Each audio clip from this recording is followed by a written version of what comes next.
Bonsoir tout le monde.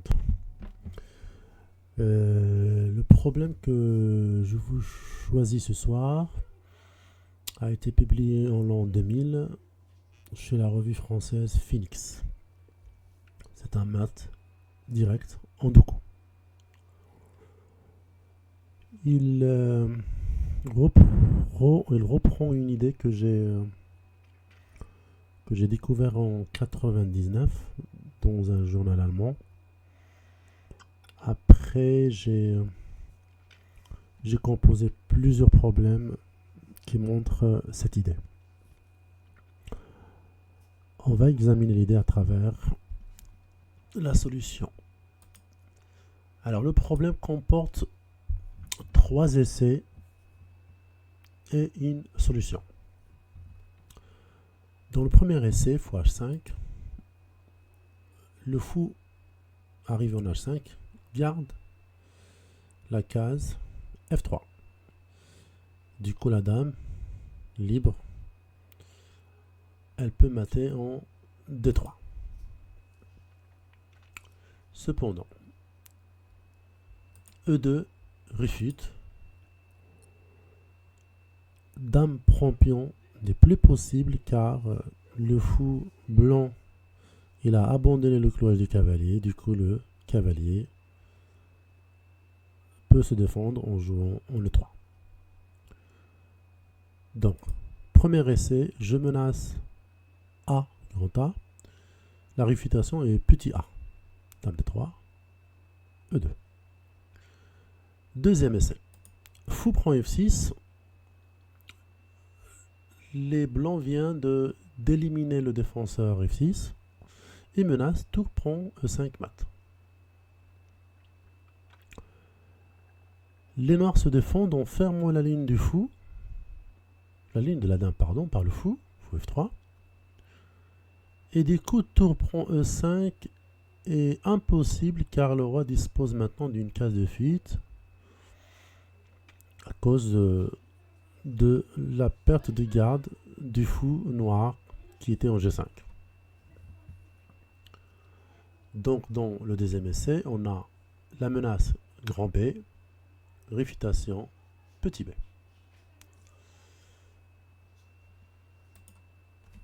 Troisième essai possible, pion F4 prend en E5. Le pion F4 débloque la case F4, ce qui permet à la dame blanche de menacer mat en F4. La réfutation est F prend G5. Il n'y a pas de mat en F4. Donc, dans ce troisième essai, on a la menace grand C et la réfutation F prend G5 petit c. Alors, on va revoir tout ce beau monde-là, les menaces et les réfutations, A, B, C.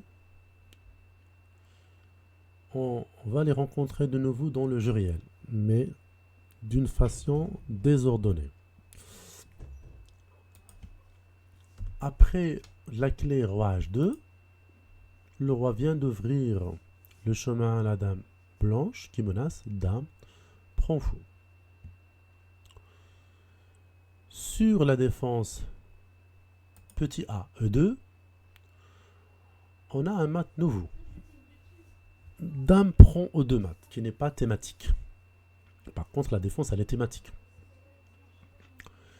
Sur la deuxième défense thématique, F3 appelé petit b, le fou vient de bloquer la case D3. Du coup, on a dame D3 mat. Et sur la défense F prend G5, le pion F vient de perdre la garde de la case E5. Du coup, on a tour prend E5 mat. Donc, sur petit c, on a B, grand B. Et enfin, sur la dernière défense E prend F4, on a dame prend F4 mat grand C. La défense E prend F4 n'est pas thématique. Donc on a un décalage, on a A, B, C, et on a un décalage A, B, C.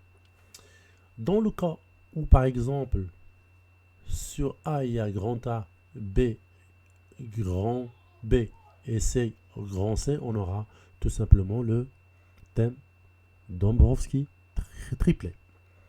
Et si on n'a pas un exemple, après ABC, on a B, C, A. Dans ce cas-là, on a le thème Annelius triplet. Alors, cette idée que j'ai découvert de décaler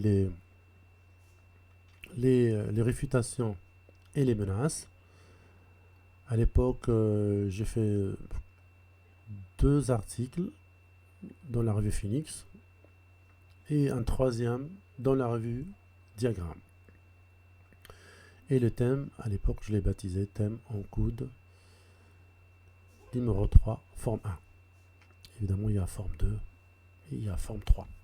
La forme 2 est tout simplement que ABC est décalé après la défense B, donc on la retrouve après A. Après C, on a A et ainsi de suite. Et la forme 3, les menaces thématiques, ils sont complètement décalées. Ils ne rencontrent pas les défenses A, B, C. On a A, B, C et on a après A, B, C, ce qui fait en tout 6 variantes. Voilà. J'espère que cette idée vous a fortement intéressé. À la prochaine.